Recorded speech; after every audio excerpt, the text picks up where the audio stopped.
Ampang ஜயா டத்தரன் பண்டான் பிரீமாவில் சாலையில் இரு வாகன ஓட்டிகளுக்கிடையில் நிகழ்ந்த கடும் வாக்குவாதம் வைரலாகி கலவையான விமர்சனங்களை பெற்று வருகிறது.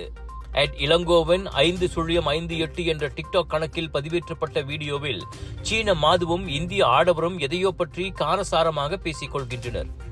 ஆனால் இரு கணத்திலும் ஒரு குதூகலம் என்பது போல வீடியோவை பார்த்த நெட்டிசன்கள் பலரும் நகைச்சுவையாக கருத்துக்களை பரிமாறி வருகின்றனர்.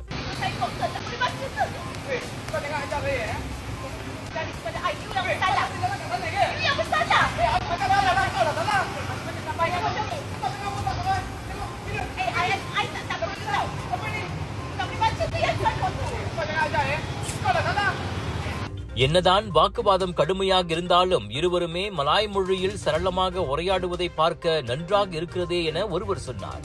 மற்றொருவரோ இது உண்மையிலேயே சண்டைதானா அல்லது படப்பிடிப்பா என கேட்கிறார். ஒருவேளை தேசிய தினத்தையொட்டி தயாரிக்கப்படும் விளம்பரம் அல்லது நாடகங்களின் படப்பிடிப்பாக கூட இருக்கலாம் என நெட்டிசன்கள் பேசிக் கொண்டனர். ஆனால் அந்த வைரல் வீடியோவில் இருவரும் வாக்குவாதம் செய்து கொண்டது ஏன் என்ற தகவல் இதுவரை தெரியவில்லை.